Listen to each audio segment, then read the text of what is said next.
오늘은 고린도 전서 2장 1절로 5절 말씀을 통해 예수님이 곧 복음입니다 라는 제목으로 잠시 하나님 말씀 나누도록 하겠습니다. 우리 옆에 계신 앞뒤에 계신 분과 우리 함께 인사하겠습니다. 복음으로 날마다 새로워집시다. 인사하겠습니다. 네, 반대편 보시고요. 복음으로 날마다 새로워집시다. 네, 날마다 새롭게 복음은 우리를 새롭게 하고 변화하게 하시는 그런 능력이라고 우리가 지난주에 말씀을 나누게 되었습니다. 그래서 올해의 주제는 더 가스펠 에브리데이, 우리의 매일의 삶 속에서 그 주님의 복음으로 살아간다면 우리가 그 주님의 인도하심과 또 그 주님의 능력에 이끌리며 살아가고 변화를 우리가 경험하며 살아가게 되는 그런 삶이 될 것입니다. 자, 그런데 복음이 무엇입니까? 복음.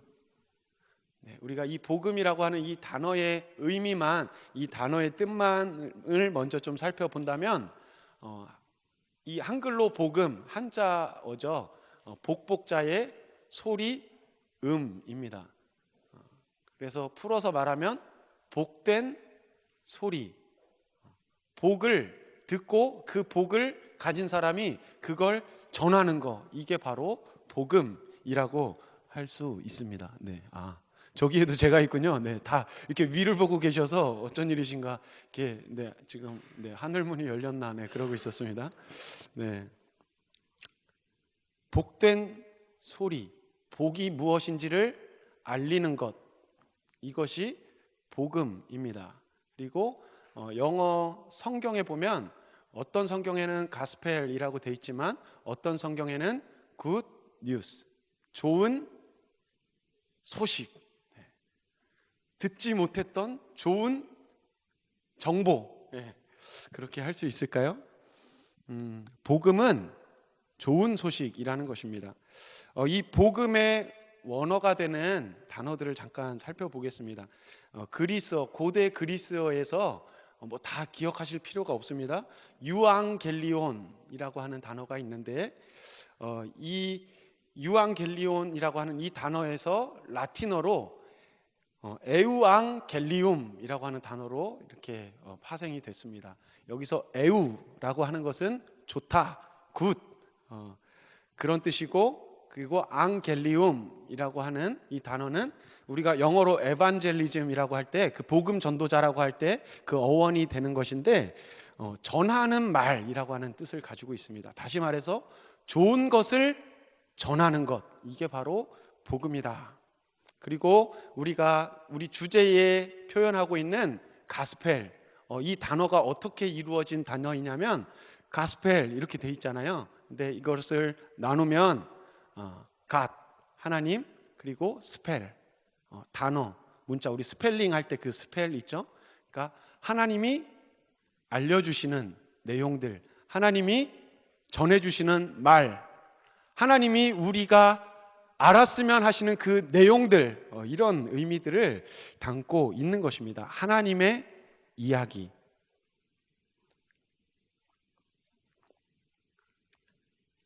우리가 최고의 뉴스를 들으면 너무나 기쁜 마음이 솟아나게 됩니다. 여러분들 요즘 기쁜 소식이 있으십니까? 네, 있으시길 바라고, 저는 있습니다. 저에게 최고의 어떤 그 소리, 어떤 말을 들을 때 제가 너무 좋으냐면 요즘 퇴근합시다, 이 말을 들으면 와, 속으로, 겉으로는 표현을 못하지만 속으로 우와 막 손을 번쩍 들면서 외쳐요. 왜냐하면 이제 우리 아기를 보러 갈 수 있으니까. 막 그 컴퓨터 모니터를 보면서 막 일을 하면서도 아기가 막 보이고요, 막 그렇습니다. 정말 그 퇴근합시다 라는 그 말을 들으면 평소에도 좋았지만 요즘은 정말 뛸 듯이 기뻐요. 그리고 운전하면서 막 그 조리원으로 가면서도 그 내 앞에 차가 끼어드는 걸 용납하지 못합니다. 안 돼요, 저 빨리 가야 돼요, 막 이러면서 빨리 가는 거예요. 막 그 마음이 떨리고 심장이 뛰고 그렇습니다. 이 마음이 오래 가기를 기도해 주시기를 바라겠습니다. 최고의 소식을 들으면 행복합니다. 흥분되고 의욕이 생깁니다. 막 뛸 듯이 기뻐서 만세를 부르고 소리를 지르면서 그 기쁨 때문에 내 삶에 여전히 있는 그 문제들, 고민하고 있었던 것들, 상처들, 그것이 하나 생각나지 않고 그 기쁜 소식 때문에 그 기쁜 일에만 몰두하면서, 아니 오히려 그것이 생각나더라도 크게 중요하지 않아, 이겨낼 수 있는 그런 마음도 갖게 되는 것 같습니다. 요즘 베트남 축구 이렇게 그 매체에서 이렇게 소개하는 내용을 종종 보게 되는데 열기가 대단합니다. 비록 국제대회, 큰 대회는 아니지만 나가는 경기에서 새로운 그런 업적들을 달성하고, 그리고 얼마 전에 나갔던 한 대회에서는 우승까지 차지하게 되면서 그 축구에 대한 열기, 그 거리로 나가서 응원하고 서로 이렇게 모르는 그 사람들이 하나가 되고 격려하는 그런 모습들이 있게 되고, 그것을 이렇게 화면으로 보고요. 또 특히 요즘에 그 박항서 감독의 그 주가가 거의 뭐 대단하다고 합니다. 광고명, 그리고 제가 그 특별 그 포상을 하고 싶습니다라고 줄을 서는 기업들, 그 감독의 인기가 대단합니다. 그래서 그 베트남, 요즘에 또 그 아시안컵이란 걸 제가 너무 축구 얘기만 하는지 모르겠는데 경기에 졌어요. 이라크 전에도 지고 이란 전에도 졌습니다. 그래서 이제 박항서의 인기가 시들해졌겠지 라고 생각을 했는데 한 그 광고에서 그 클립, 유튜브 클립에서 박항서 감독 어떻게 생각하시냐, 경기를 졌는데 뭐가 문제냐, 그분은 문제가 없다, 문제는 아무것도 없다, 우리는 지금 결과에 만족한다라고 하면서 전적인 그 지지를 하면서 이렇게 응원하고 계속해서 지지하는 것을 보게 됐습니다. 골이 들어가는 장면이 있을 때 그 거리에서 응원하는 사람들, 그 사람의 신분과 그리고 그 이전에 있었던 그 상태가 어떠했는지, 어떤 마음이 있었는지, 취업은 했는지, 뭐가 문제인지는 알 수가 없는 사람들이 그 자리에 한 군데 모여 있지만 소리를 지르고 박수치고 껴안고 다른 것을 생각하지 않고 하이파이브 하면서 그렇게 기쁨을 나누게 됩니다. 얼마나 좋으면 저럴까, 얼마나 좋으면 저럴까 라는 생각을 하는데, 저도 그랬던 적이 있더라고요.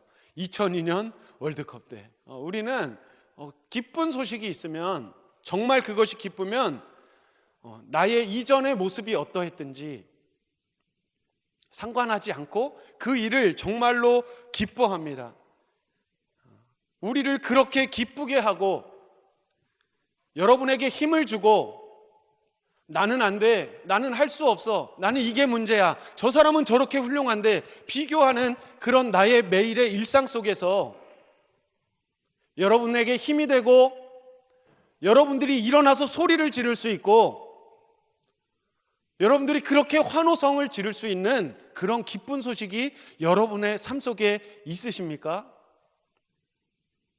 여러분을 뛰게 하는, 가슴 뛰게 하는 소식은 과연 무엇입니까? 여러분들이 간절히 바라는 것이 이루어지면 그렇게 소리를 칠 것입니다. 와, 나 합격했어. 와, 오늘부터 1일이야. 그렇게 되시기를 바랍니다. 여러분들이 이루시고 원하고자 하시는 것들이 이루어지기를 바랍니다. 그렇게 환호하면서 여러분들의 삶 속에서 그런 기쁨들, 그렇게 이루어지는 결과들이 이 자리에 있는 우리 모두에게 있기를 간절히 소망합니다. 그렇게 뛰면서 어쩔 줄 몰라 하는 한 사람이 생각났습니다. 바로 다윗 왕이었습니다. 사울이 왕이 되기 이전에, 그러니까 다윗 왕 훨씬 이전에, 거의 100년 가까운 그 이전 시간에 블레셋과 전투를 하게 됩니다. 골리앗으로 유명한 블레셋. 그 전투에서 참혹한 패배를 당하게 되고, 역사적으로도, 그리고 그 그 신앙적으로도 굉장한 비극을 맞게 되는데, 그것은 무엇이냐면 모세 때부터 하나님의 임재의 상징, 하나님께서 우리와 함께 하시며 우리를 이끌어 주시는, 우리는 특별한 민족이다라는 그 사상을 가질 수 있었던 그 힘이 되었던 언약궤를 블레셋과의 전투에서 빼앗겨 버리게 됩니다. 언약궤는 하나님의 임재를 상징하는 가장 중요한 성물이었습니다. 그 안에 모세의 십계명과 아론의 쌍난 지팡이가 있었고, 그 언약궤가 함께할 때 이스라엘 백성은 함께 움직이면서 하나님의 인도하심을 받는 그런 성물이었습니다. 이 언약궤와 함께 나갔던 전쟁은 그야말로 백전백승이었습니다. 그런데 그 전투에서 하나님의 궤를, 하나님으로 여겼던 그 언약궤를 빼앗겨 버린 것입니다. 긴 시간이 지나고 다윗이 왕이 되었습니다. 하나님께서는 다윗을 축복하셔서 군사적으로, 경제적으로, 외교적으로 모든 면에 있어서 아주 강대한 나라를 만들어 주셨습니다.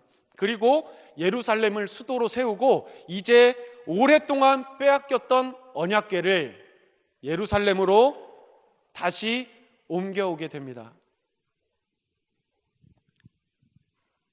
언약궤를 옮겨오려고 변칙을 쓰게 됩니다. 원래 법궤를 옮기려면 하나님의 율법에 따라서 정해진 방법과 정해진 사람에 의해서 그 언약궤가 운반이 되어야 하는데, 다윗은 그것을 사람의 생각으로, 나의 방법으로 효율적으로 더 잘해보겠다라고 해서 짐승이 끄는 수레에 그 언약궤를 싣고 운반을 하게 됩니다. 그러다가 수레가 돌뿌리에 걸렸는지 덜컹 하게 되었고, 그 언약궤가 기우뚱하고 이렇게 떨어질랑 말랑하는 그 상황이 되었습니다. 그때 그 옆에 있었던 우사라고 하는 사람이 그 떨어지는 언약궤를 우사라고 하면서 딱 잡고 언약궤를 붙들었습니다. 그 언약궤를 우사하면서 붙들었어요. 근데 우사가 죽었습니다. 하나님의 방법이 아니었기 때문입니다. 큰 불상사를, 그 하나님의 언약궤를 다시 그 이스라엘이라고 하는 나라로 옮겨오는데 이러한 불상사가 일어난 것입니다. 무엇 때문입니까? 사람의 지혜로, 하나님의 뜻을 따르지 않고 사람의 지혜로 하려고 했던 그것이 이 불상사의 화근이 되었던 것입니다. 이제 이 첫 번째 시도를 통해서 큰 깨달음을 얻은 다윗은 실패의 원인이 자신의 이 잘못된 그 교만한 마음에 있었다는 것을 깨닫고 이제 율법에 기록된 그대로 언약궤를 옮겨옵니다. 하나님 말씀대로 하니까 순조롭게 옮길 수 있었습니다. 다윗은 예루살렘으로 언약궤가 돌아오는 것을 보면서 크게 기뻐하였습니다. 그가 하나님을 얼마나 사랑하고 기뻐하였는지를 우리가 너무나 잘 알 수 있는 그런 대목입니다. 그리고 감사하고 기쁨의 마음을 담아서 할 수 있는 가장 최고의 마음을 담아 최고의 살찐소를 잡고 하나님께 감사의 제사를 올려드렸습니다. 그리고 노래하고 찬양합니다. 평소에도 찬양하고 이 찬양에 대한 조예가 얼마나 깊었는지 작곡도 하면서 그 시편의 그 절반가량이 다윗의 시편일 정도로 다윗은 이 찬양의 조예가 깊던 사람입니다. 찬양은 다윗의 삶이었습니다. 그런데 이날만큼은 그 하나님의 임재를 상징하는 언약궤가 이렇게 돌아오게 되니까 다윗은 얼마나 기뻤던지 마치 어린아이처럼 껑충껑충 뛰면서 바지가 흘러내리는 것을 모를 정도로 춤을 추면서 찬양했습니다. 왕이. 비난이 있었습니다. 왕인데 채통을 지켜야 되는데 채통을 지키지 않았다며 업신여기면서, 아니 왕인데 백성들도 이렇게 보고 있는데 그렇게 하시면 되겠습니까? 그 안에 미갈이 못마땅해 하면서 얘기를 합니다. 그러자 다윗이 말하기를 내가 하나님을 사랑해서 하나님께 한 것이다 라고 하며, 내가 천하게 보일지라도, 내가 사람의 눈에 부족하게 보일지라도 나는 하나님 앞에서 뜀뛰면서 찬양하겠다. 우리도 다윗처럼 하나님이 우리에게 오신다 라고 하는 이 소식이 너무나 기뻐서 주체할 수 없어서 이렇게 기쁨으로 찬양하는 이 자리에 모두가 되시기를 축복합니다. 소리 높여 찬양하고, 소리치며 찬양하고, 박수치며 찬양하고, 뜀뛰며 찬양하고,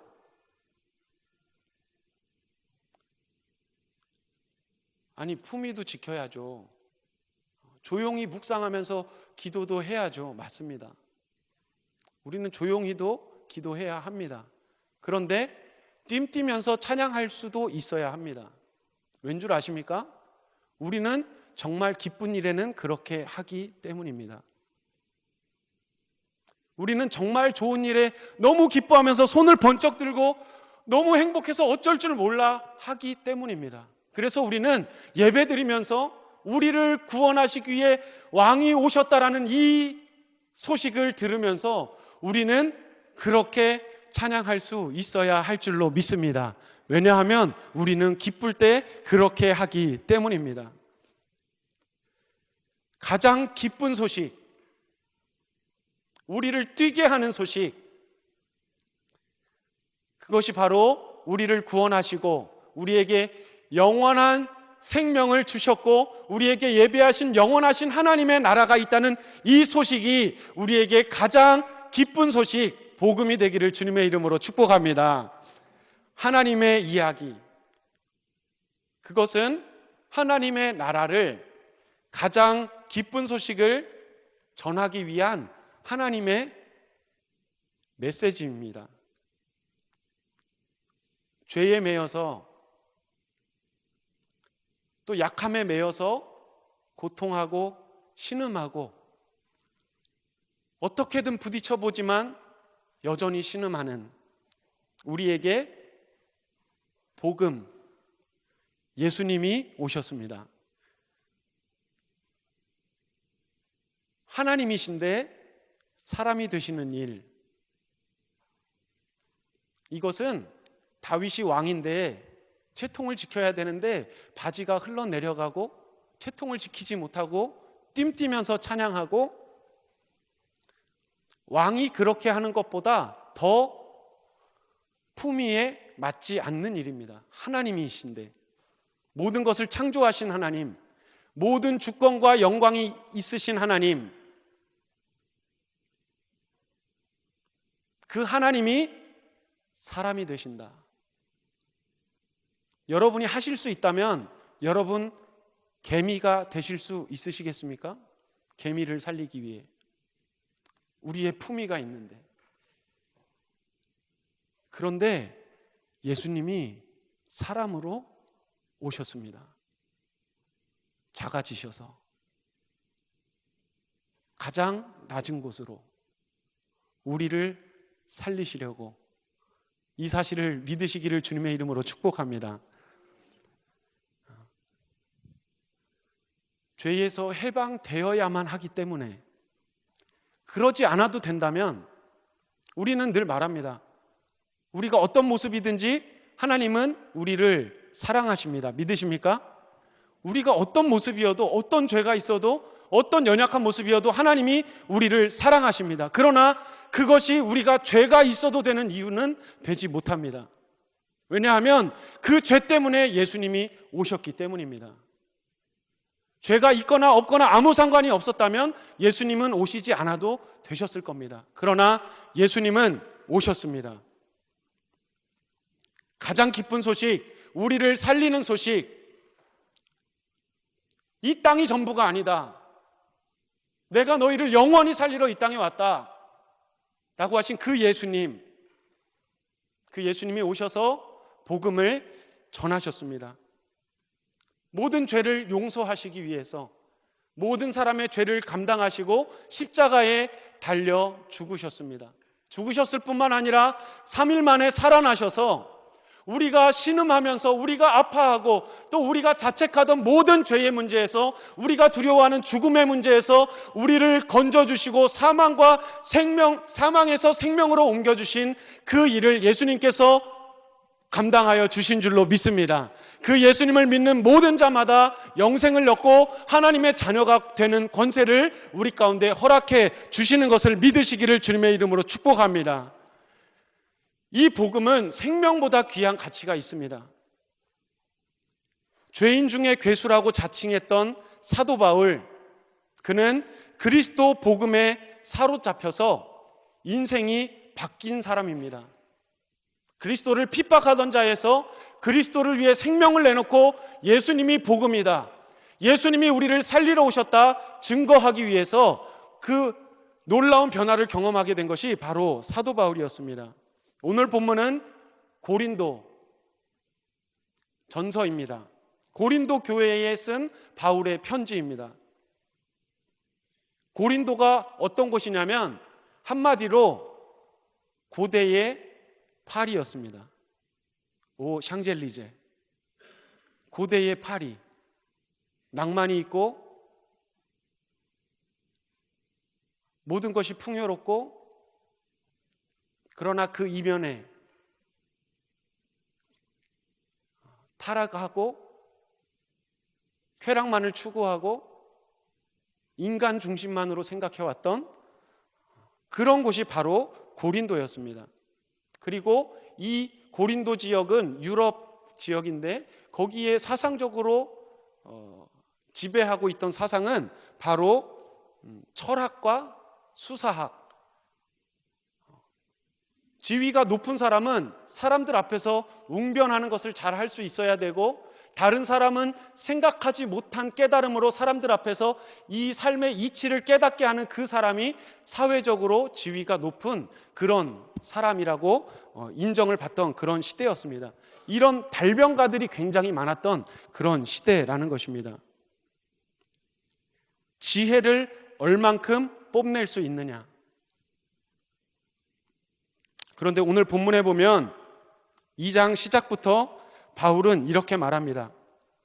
나는 지혜와, 그 고린도라고 하는 그 지역의 당연한 그 사상인 지혜와 아름다운 말로 나는 너희에게 말을 전하지 않는다.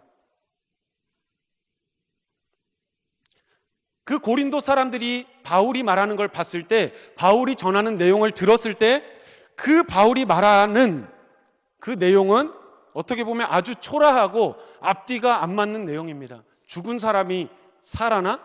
그것을 막무가내로 믿으라고? 그런데도 바울은 십자가만 얘기하고 예수님만 말했습니다. 왜냐하면 참된 기쁜 소식은 예수님 뿐이기 때문입니다. 사람의 설득력과 지혜로 하지 않았다고 말하고 있습니다. 오직 십자가에 못 박힌 예수만 전했고 성령의 나타나심과 능력으로 했다고 말하고 있습니다. 그리고 그 복음을, 그 전한 복음을 들은 사람에게 믿음이 생겨납니다.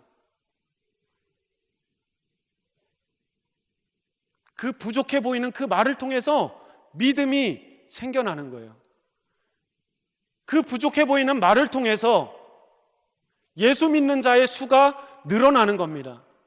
그 이유는, 능력은 복음에 있기 때문입니다. 사람의 지혜로서가 아니고 하나님께 능력이 있는 것입니다. 우리 1장 27절 말씀을 한번 찾아보기를 원합니다. 1장 27절 말씀, 우리 본문 앞쪽에 있습니다.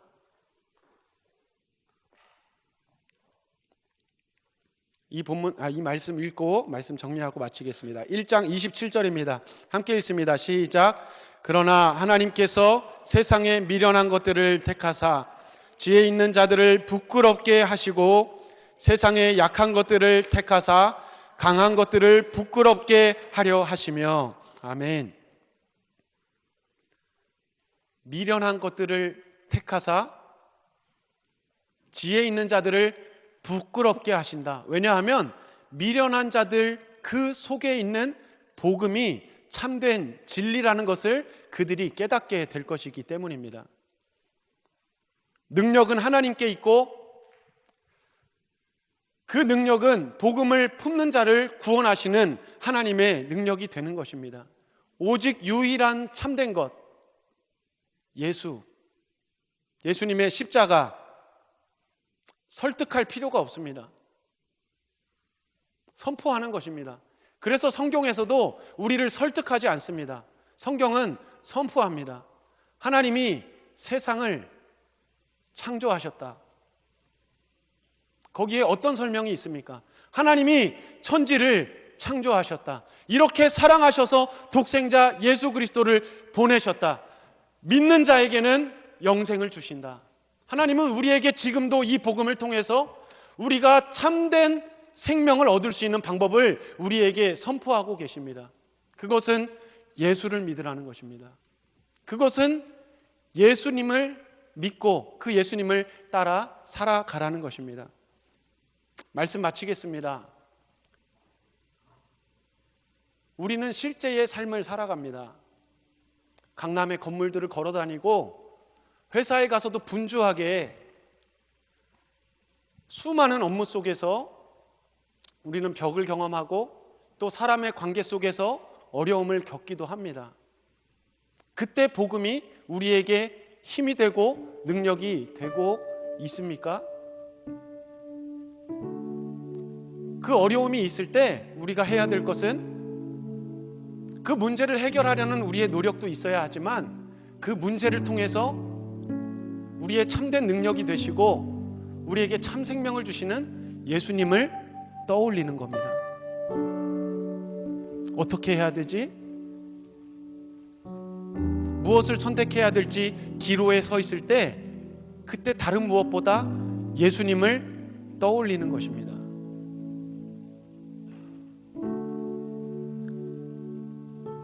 어떤 원리에 의해서라는 설명 이전에 예수님이 능력이시고 예수님이 참된 기쁨의 좋은 소식이기 때문에 우리가 예수님을 떠올리고 나는 예수님을 구주로 모시고 살아가는 사람이라는 것을 인정하면서 그 자리에 당당하게 서서 그 모든 어려움을 견뎌낼 때에 주님께서 우리의 능력이 되어주실 줄 믿습니다.